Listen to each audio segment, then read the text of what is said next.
There's never been anything like her. Oasis of the Seas is the biggest cruise ship ever built. She's the most of everything. A floating 5-star hotel, part New York, part Las Vegas. This was worth waiting a year and a half. A ship so big even the crew gets lost. I stopped going to the gym room because the ship himself is a total exercise. Never a dull moment, darling. It's the maiden voyage of Oasis of the Seas, and everyone on board wants to know if bigger is better.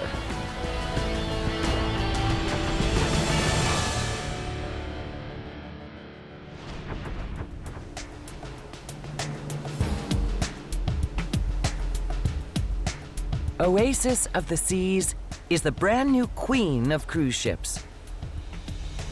She's 5 times bigger than the Titanic, with 21 swimming pools, 24 restaurants, even her own versions of New York Central Park and Atlantic City's boardwalk. Oasis can carry a whopping 5,400 passengers, 50% more than any other cruise ship. And she needs a crew of 2,200, more than one for every 3 guests to take care of them. If it all sounds like too much, according to Captain William Wright, it's supposed to. The mission of this ship is to amaze the world, and we can offer our guests amenities, venues that have never been on part of any cruise experience on any cruise line anywhere. It cost Royal Caribbean International $1.4 billion to launch Oasis. For that money, NASA could launch the space shuttle into orbit 3 times. There's a bundle riding on Oasis of the Sea's maiden voyage, a 7-day Caribbean cruise. Because in the travel industry, you can sink or swim depending on the reviews. It's important for us, it's our top priority to get it right. Her first test starts right here, dockside, in Fort Lauderdale, Florida. It's 9 a.m. Oasis sails in less than 8 hours, and there are still tons of supplies to load. That's songbooks. I-95. I-95. Those 3 pallets there, going forward there. Okay, all right. So we need to get some people in the forward. Okay, cool, man. How many trucks we've had so far? How many? We have 21 trucks today. Yeah, total 21 trucks. With hotels. What's it take to stock the biggest cruise ship in the world? Well, for a start, wine, beer, and spirits. 47,000 bottles in all. 44 tons of meat and seafood. 42,000 bed linens, and 10,000 rolls of toilet paper. It sounds like a lot, but inventory manager David Adams doesn't know for sure if it will be enough. There's no history behind this operation.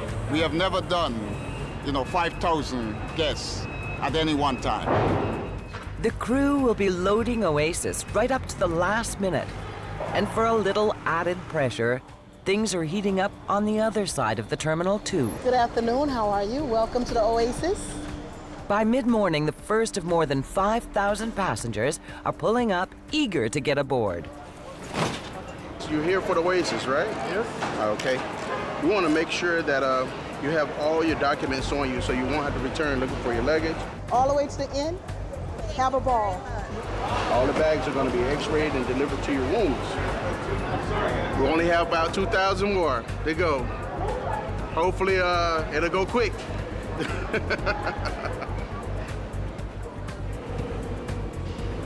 The ship's home is Terminal 18, the largest cruise ship terminal in the world. It's the size of 3 football fields and was expanded at a cost of $75 million just to accommodate Oasis. With 90 counter agents hustling them through, passengers go from curbside to gangway in less than 15 minutes. Here's your SeaPass card. It is your stateroom key. Hi there. Yeah, it's Julie. But I want to be 100% sure that the airlines can do that, because of what worries me. For guest services manager Julie Sherrington, it's all about first impressions. What I want to make sure is that the guests feel that although it's a big ship, we're organised and we're getting them on as smooth as possible so they can enjoy the ship as soon as possible. It's less than 6 hours to departure, and hundreds of passengers are already boarding. 30 feet below on the dock, the stevedores are anxious to start loading luggage. 15,000 pieces of it. We got to do luggage at 11:30. So the longer we wait, the longer it's going to hold us up. All right, thank you. 9, 9. It's all the same. Fuller. 11. 11 red. 211. Here's the number. Passengers are arriving from all over the world for this cruise. They started booking 2 years ago, before Oasis was even built. This is so cool. Central Park is all the way up there. They've seen pictures online, but in person, this ship is something else. This was worth waiting a year and a half. Hi, ladies. Is he looking after you all right? Julie Sherrington went to sea 16 years ago and worked her way up from hairdresser to Royal Caribbean's top guest services manager. For Julie, every cruise has its problems, and she thought she'd seen them all. But this one surprises even her. One of the VIP passengers, a mysterious millionaire, is missing a suitcase packed with his favorite brand of cigarettes. Philip Morris. Philip Morris cigarettes. There's a prince on board and that's all he smokes. If there is, I'll jump in the cab and grab them. Okay, bye, bye. Never a dull moment, darling. Everything all right? Has he got Annie to tide him over to St. Martin or St. Thomas? They've searched everywhere. Even in Miami, they couldn't get the cigarettes. But apparently, the private yacht is liaising with the airlines to get this bag flown in. The bodyguard's dealing with it. So hopefully the bodyguard's cute.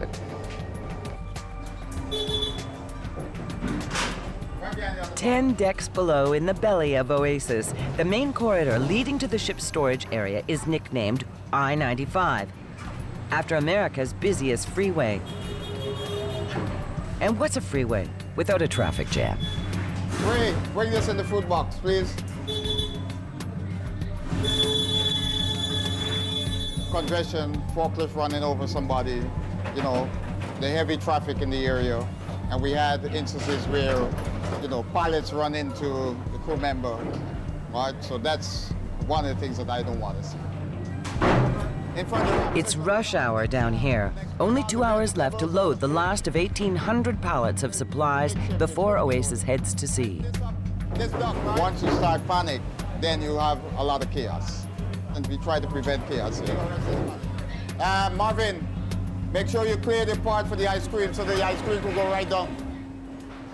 You know, Ron is While David directs traffic chaos below, up on the main decks, passengers are heading for the one-of-a-kind elevator bar, strolling in Central Park, or relaxing by the pool. And by 5 p.m., right on schedule, First Officer Matthew Scantlebury gives the order everyone's been waiting for. Hi, engine room. Yeah, we'd like power for 3 engines and 3 thrusters. 9 decks below, the engine room starts her up. Okay, we have 2 engines online. We can start the propulsion. Okay, we start propulsion one by one.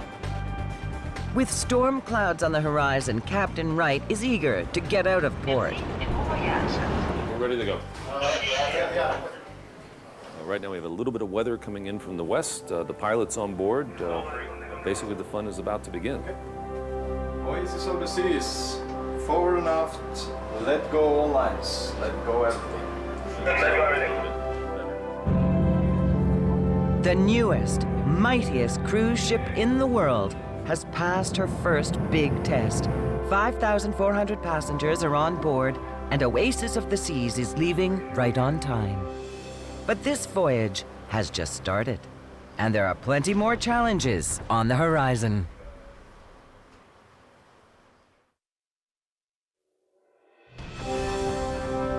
Oasis of the Seas, the world's biggest cruise ship, is ready to leave Fort Lauderdale, Florida on her maiden voyage. And Captain William Wright can't wait to show her off. She's the most of everything. She's the most maneuverable. She's the most stable. She's the safest. She has the most entertainment options. She has just so much to offer to our guests. 5,400 passengers are aboard for a 7-day cruise to the Caribbean. Ladies and gentlemen, I am more than happy to tell you. And the Oasis of the Seas is starting out on her maiden voyage, and it's great to have you on board.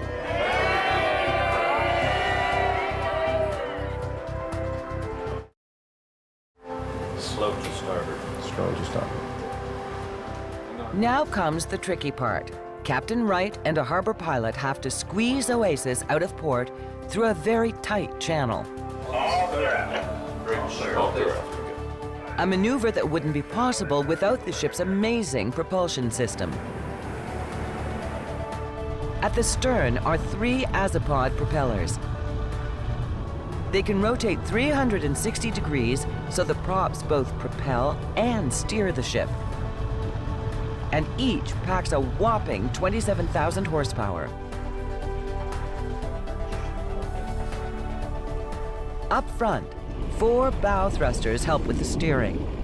They're the biggest ever built on a cruise ship, 4 meters in diameter, and each one delivers 10 times the power of a Formula One race car. Together, the thrusters and azipods give Oasis an unprecedented combination of power and precision. On deck and on shore, Oasis draws a crowd. The residents of Fort Lauderdale have seen plenty of cruise ships come and go, but never one like this. Should we say hi to all of our friends in the condos?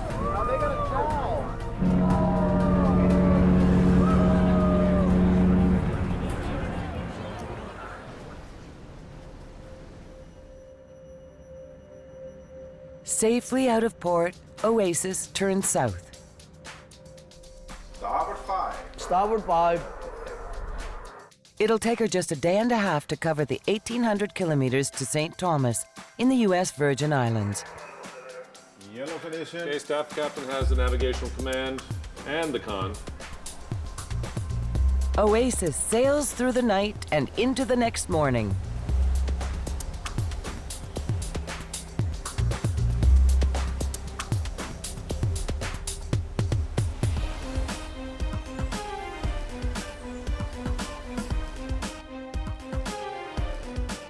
Landscape specialist Laszlo Turos is one of the first people up and working. It's a good idea to get an early start when you've got 12,000 plants to take care of. We do it by hand. We don't use any power equipment. Laszlo grew up in Hungary, and he's been landscaping in South Florida for 15 years. But he never dreamed he'd be in charge of Central Park, the first ever garden at sea. I would never have thought I work on a ship ever. And it's a unique experience, and I love it. This is all my children, all 12,000 of them. So. Look down into Central Park, or up from the carnival-themed boardwalk at the aft end of the ship. And one thing is clear, no one has ever designed a ship like this before. The ship is actually split in two. With a block on either side, the center has been opened up like a giant hot dog bun. And the only reason that's possible is the unprecedented width of Oasis. Until now, the biggest cruise ships had a width or beam of 38 meters. Oasis of the Seas has a beam of 47 meters. The beam has really been a win-win situation for us. It's given the designers the area to work and create all these great environments. But it's also given us stability, it's given us safety. On any cruise ship, stability is priority one. With all that's offered on board Oasis, it's hard to imagine doing any of it with the ship rocking and rolling about. But that's not a problem, thanks to that extra 9 meters of beam. Incredibly, it makes Oasis of the Seas twice as stable as the largest cruise ship built before her. So she's immune to all but the heaviest seas and biggest waves. This is the most stable ship, not just cruise ship, the most stable ship that I've ever been on board. She has amazed us.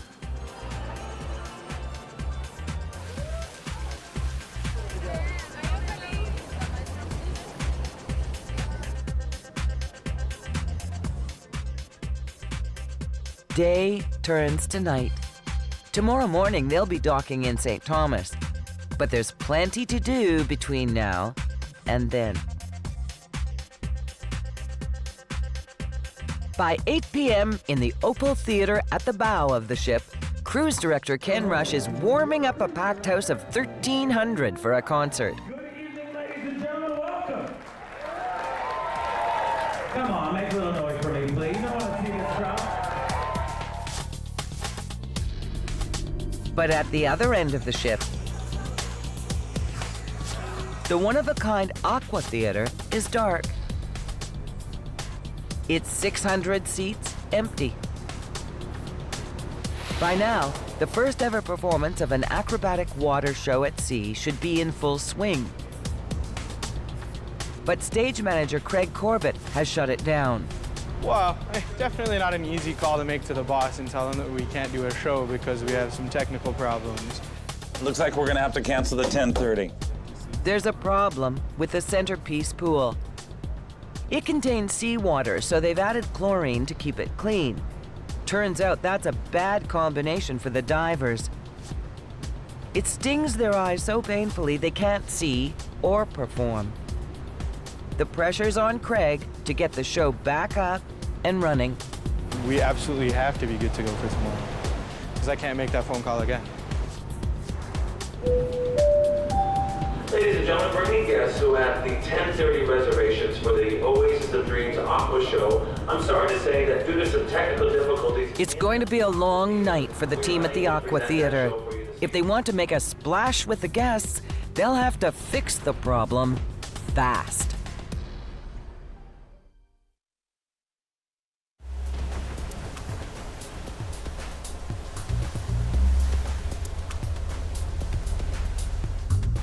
After 2 days at sea on her maiden voyage, Oasis of the Seas is ready for her first shore visit ever, St. Thomas in the U.S. Virgin Islands. 5 cables, 5 knots. 5 cables, 5 knots.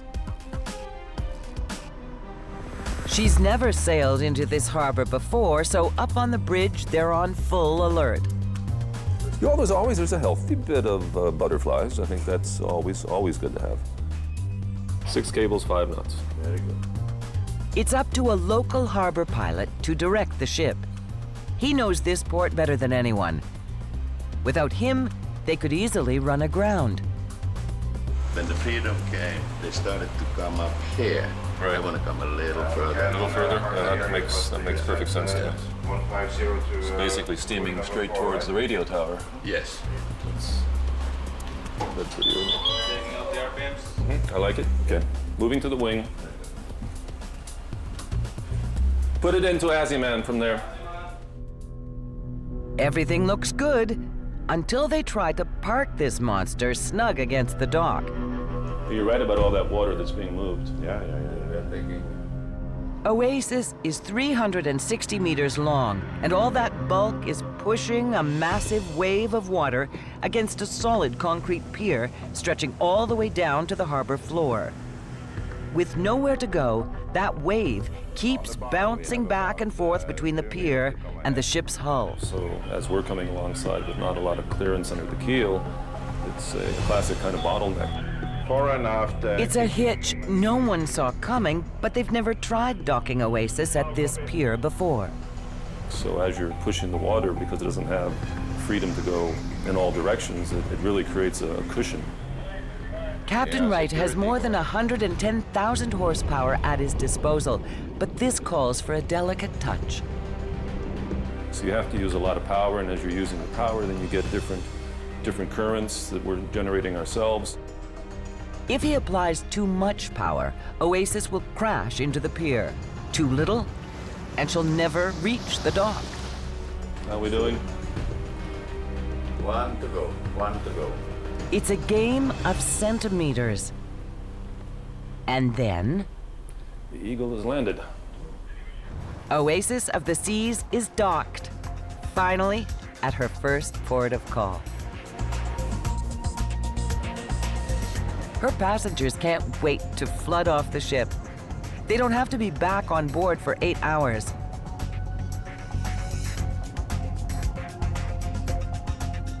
And that gives the crew time to catch up.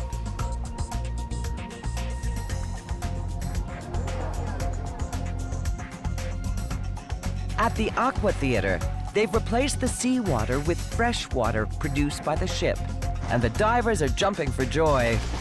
We were just like, we want fresh water, really. So, I don't know, just the way they, bring in the water and everything, that's engineers and all that, we don't know that. It's much better, yeah. Actually open our eyes and see where we're going, so, yeah. That's great. One last run-through, and tonight's show just might go on. All right, everyone, stand by for top of show, stand by top of show. I am rolling the top of the show. Mounting an acrobatic water show is tough enough on land, but it's never been tried on a ship at sea.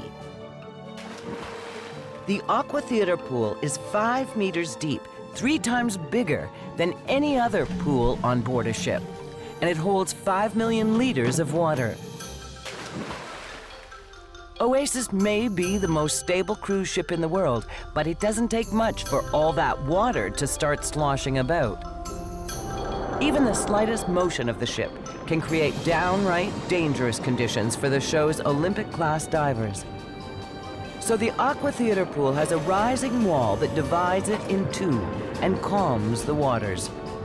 And that's not all. The real stars of the show are a pair of platforms that rise up and turn the entire pool into a stage. They allow us to kind of transition fairly seamlessly between a dry environment and a wet environment. So it's not just a show about diving and swimming, but there's other more traditional choreography, dance, and all sorts of other stuff. The shore visit will be over in just 2 hours. That means executive chef Ivo John is working to a deadline. He's got 5,400 hungry guests coming for dinner, and they're expecting a 3-course meal. Okay, gentlemen, ladies and gentlemen, fast line. Ready for tonight? Hello, good evening. Chef Ivo is in charge of 21 restaurants and 28 galleys scattered over 10 different floors. I just have to run, so I need my breath. So checking up on each one means running all over the ship. Adolfo, how is the Indian food today? It looks lovely, huh? In the course of a day, he figures he covers about 10 kilometers. That's not just a lot of walking, it's a workout. I stopped going to the gym room because the ship himself is a total exercise. Chef Ivo may be the most important man on the ship because everyone who goes on a cruise expects great food and plenty of it. The elevator coming? But in the ship's most exclusive restaurant, Chef Carrie-Anne von Reisfeld is out to increase the stakes by promising passengers the best meal of their lives. This steak, the Kobe steak, it's $150 for this little piece of meat. It's actually the most expensive steak ever served on a cruise ship. 150 Central Park is on par with any 5-star restaurant on the real Central Park in New York. But this one is at sea. Guests here pay a premium of $75 on top of their cruise fare to dine on food made by one of the best young chefs in the world. I have complete control and complete freedom, and so I'm fortunate enough that they're giving me all the best. Yeah, my goal is definitely for someone to come into this restaurant and have an experience that they've never experienced before on the ship. What about the lobster? It's almost 5 o'clock, and Oasis of the Seas' first shore visit is over. As the ship pulls out of St. Thomas, the dining rooms are starting to fill up, while the galleys are heating up. Down in the main kitchen, Ivo John and his staff of 225 prepare to feed an army. Do 200 lamb shank, approximately 300 shrimp. Then we have some alternative dishes, steak, chicken breast, 150. We're gonna serve about 900 chicken masala. We're gonna serve 1,800 of the shrimp dish. Comes down to roughly 5,000 main courses. 5,000 dinners all at once. It's a tall order, even for one of Royal Caribbean's most experienced chefs. Let me show you this plate very quickly, yeah? Okay. But he never misses a step. Every detail counts. Flavors on it, and you use a whole ladle, okay? All right, so clean up the rinse.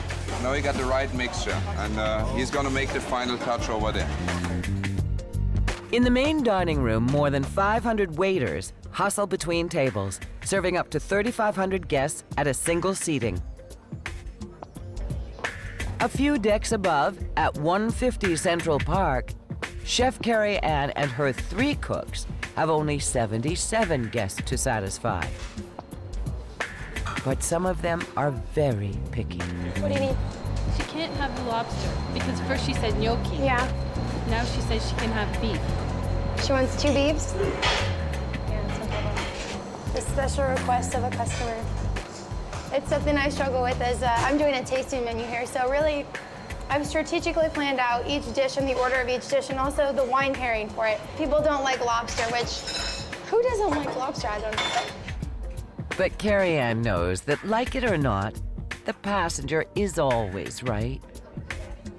Anyways, you kind of just have to bite your tongue as a chef and go with it. Life on a cruise ship. Sea lobster for Jacques. After dinner, passengers head out for the evening's entertainment. At the Aqua Theater, cruise director Ken Rush is hoping that tonight's show goes off without a hitch. Well, a very good evening, ladies and gentlemen. Welcome to the Aqua Theater. Tonight's show features everybody from dancers, synchronized swimmers, acrobats, gymnasts, high divers, divers, and a wonderful show called Oasis of Dreams. So, ladies and gentlemen, enjoy.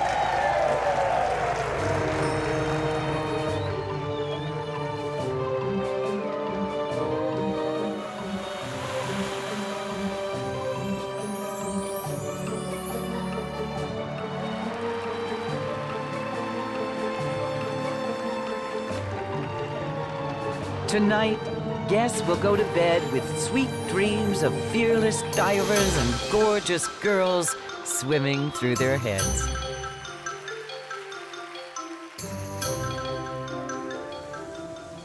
But in the early hours of the morning, the ship's engineers are having a nightmare. There's a problem with one of Oasis's big diesel engines. Looking at the deviation. And if it's not fixed right away, this brand new ship could be dead in the water.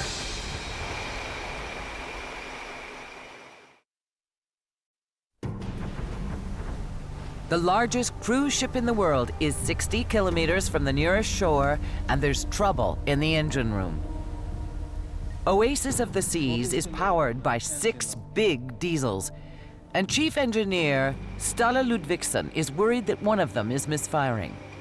Yeah, it's a brand new engine, but there is always that you have to do adjustments on every engine, every cylinder.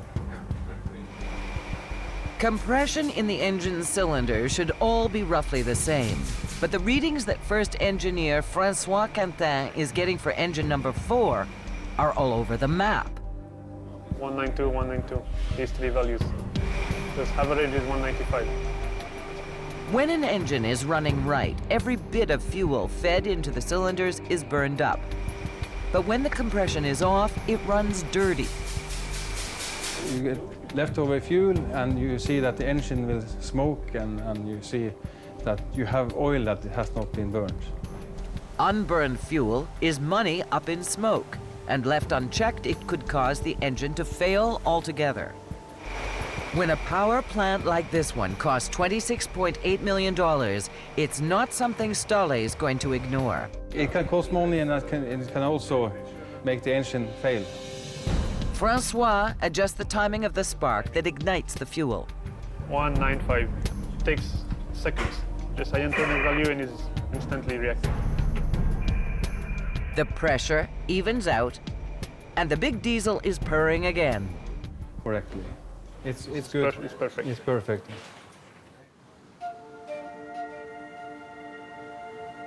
They've fixed the engine just in time to sail into Philipsburg on St. Martin. It's a huge harbor, so big, even a ship as enormous as the Oasis has room to turn around and back into its berth.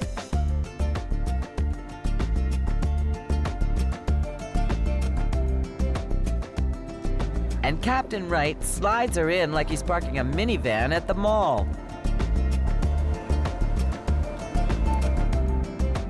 Philipsburg has seen lots of cruise ships, but nothing on this scale. For the next 8 hours, Oasis's passengers will quintuple the population of this sleepy little town, and she plans to be back every 2 weeks. That's welcome news here. Shore visits pump big money into the island economy, well worth the $35 million St. Martin spent upgrading the port to attract a ship like Oasis of the Seas. But shore visits can create headaches for the crew. At departure time, there's always a few stragglers who haven't made it back to the ship. On the stern, if you see any movement of guests approaching, let us know, please. But when you carry 5,400 passengers... We still have a few remaining guests that are not yet on board. A few is actually more than 100. Any delay here can mean a late arrival at the next port of call, and the captain is a stickler for punctuality. We don't like to leave them. They should have been on board 1 minute and 30 seconds ago. Any tours missing? Down on the gangway, Julie Sherrington is worried about her missing passengers. Yeah, 9 times out of 10, it's unpredictable situations they've been put in, that the car would have broken down, the taxi would have got lost, believe it or not. Extreme situations. At this point now, I'm sure the captain's got his binoculars up on the bridge and he's watching to see who's running.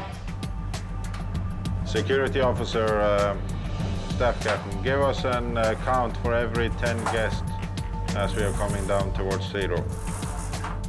Captain Wright's not happy. They're 20 minutes behind schedule.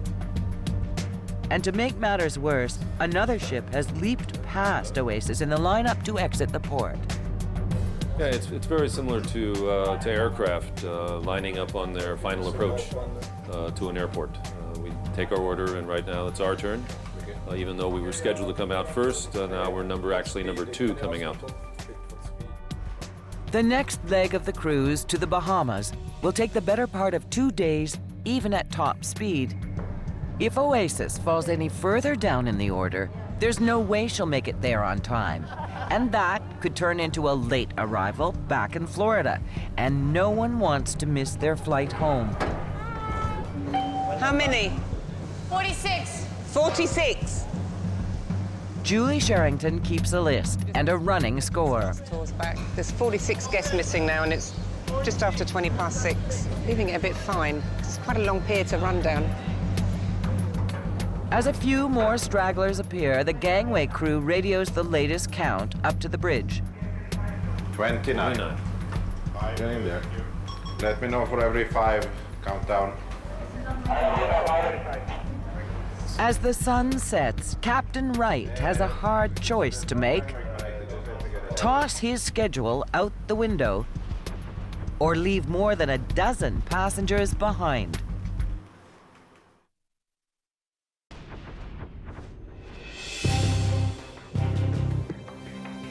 Night is falling on the island of St. Martin, but Oasis of the Seas is stuck at the dock. A dozen passengers are still missing after the shore visit. And the captain is running out of patience. 9. As the count goes down, Captain Wright makes his case with the harbor pilot to allow Oasis to pull out of port next. We're ready in a couple more minutes, Tim. 4. Okay, so 3. 3. 2. Stop. 2. Get up. Go. Go. 1. The last missing guest is finally on board, and Captain Wright wastes no time casting off. Okay, let's get out of here.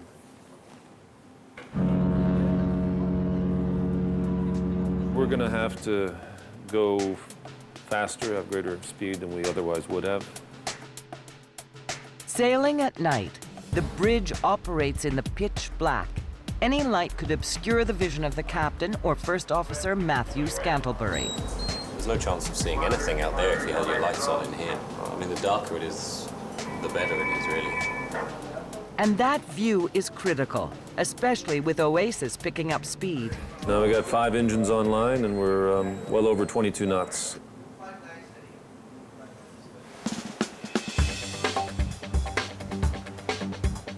By morning, Captain Wright is pushing his big ship as hard as he dares. St. Martin to Nassau is a voyage of over 1,600 kilometers, and Oasis has a boatload of time to make up. All 6 engines are running at 85% capacity, cranking out 115,000 horsepower, driving Oasis of the Seas to an average speed of 25 knots, or almost 50 kilometers per hour. That's 10% faster than normal. If they keep this up, it will cost an extra $45,000 in fuel to get to Nassau on time. This mighty cruise ship is working hard.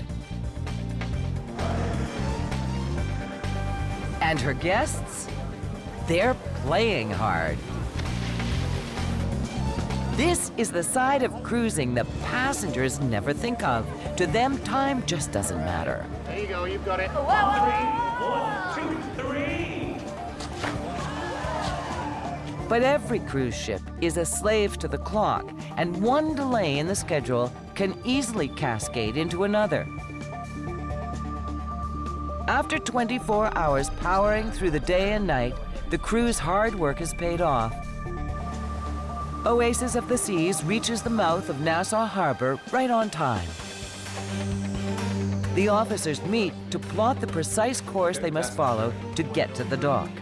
I think this will be relatively straightforward. I have the navigational command. Much smaller ships than Oasis have nearly run aground here. Red conditioning plate. Pilot has the con. Pilot has the con. It's one of the premier cruise ports, and but it's always been a very tight port in the sense that there wasn't a lot of wiggle room. Royal Caribbean wouldn't even think of bringing Oasis here if the port hadn't made drastic changes. 5-0.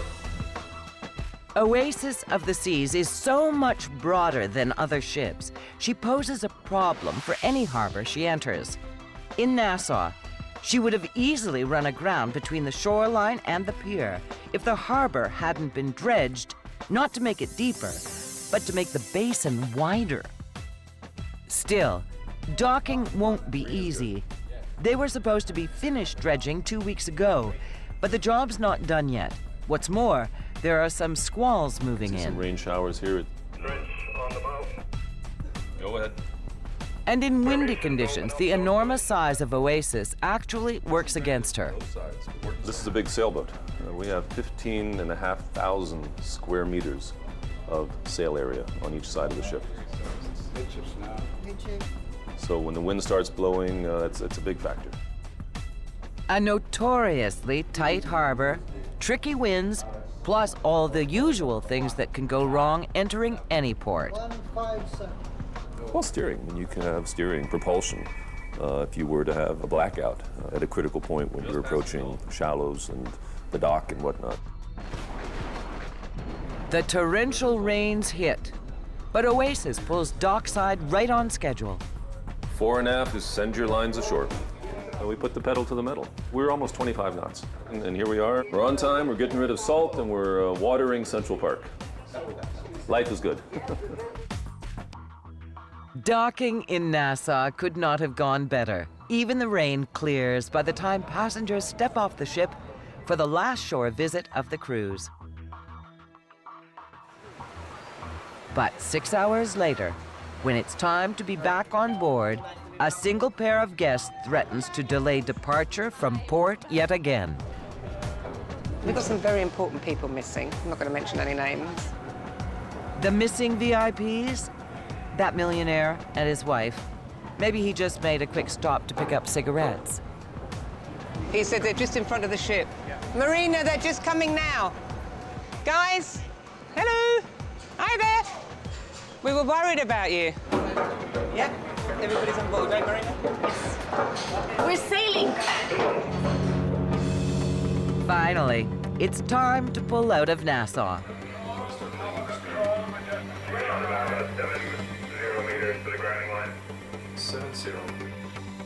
As they turn west and set sail for home, Captain Wright couldn't be happier with his new ship's first voyage. So far, no. She's taken everything we've asked her to and performed just remarkably to everything we've asked her to do. So I think we're all pretty happy. Oh, yes. Okay, we can put on some more engines, start getting that going. So time to head home.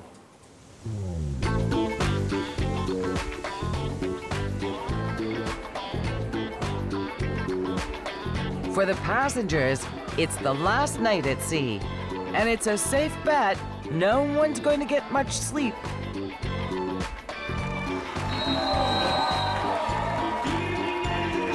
Welcome to our disco street party. Somebody make some noise!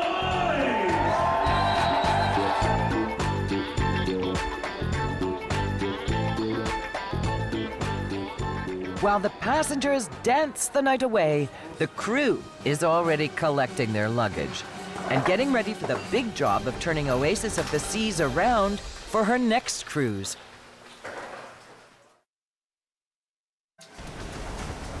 After 7 days in the Caribbean, the maiden cruise of Oasis of the Seas is almost over. It's 4:30 in the morning, and she's entering her home port of Fort Lauderdale, Florida. So I definitely feel I'm home in more ways than one. Yeah, it actually is. I can see my condo right over there. Many of her 5,400 passengers are still asleep when Oasis docks. But most of the 2,200 crew are wide awake. It's turnaround day. And they have to be ready to sail again in less than 12 hours. You know, turnaround days, as we call it, I guess you could say it's the end, but it's also the beginning. So we'll be busy all day. 15,000 pieces of luggage collected overnight are already on their way off the ship. Julie is praying their owners will soon follow. She needs Oasis cleared by noon to make room for a whole new crowd. Morning, you leaving me today? I was hoping to have about 1,500 guests off by between 6 and 7, but it was a bit slow, but it's Saturday morning, so people aren't in a rush to get off. As each room empties, the ship's 166 housekeepers don't waste a minute. They've got more than 3,000 beds to make and just 8 hours to do it. For David Adams and the loading crew, it's a whole new ballgame. Last week was a cakewalk compared to this. So last week we had no guests coming off of the ship. This week we have guests disembarking with luggage. So it's a huge difference in the whole loading process. 3 pool tables, you want to put them forward. Not on board, by the side. I-95 too, put it on. Up above, thousands of guests have already left, enough to empty most other cruise ships. But not Oasis. There's 2,000 left, 2,700 left on board. This ship is still half full. And Julie's already running on empty. Exhausting. I'm going to sit down, have a cup of... See? I think I'm going to sit down. Here we go. Good morning. Hi, Ricardo. Do you speak Mandarin or Cantonese? Okay, I'll be with you in a second. I'm never going to get that coffee, am I? Even when the last passenger strolls off the ship, there's no rest, because now the crew has to do it all over again. Oasis of the Seas has made an impressive maiden voyage. Captain Wright expected nothing less. I think we truly wowed our guests. They had no idea what this ship actually is until they stepped foot on board. Her awesome size, Spectacular spaces and first-class service make for an unforgettable experience. We're just totally focused on making the Oasis of the Seas the best vacation experience we can offer, and we did that this cruise, and we're going to continue doing that down the road. So that's what we're focused on right now. What the future holds, only the future can tell. Oasis of the Seas has a long life ahead of her. And the Queen of Cruise Ships plans to be around to astonish vacationers 5,000 at a time for decades to come.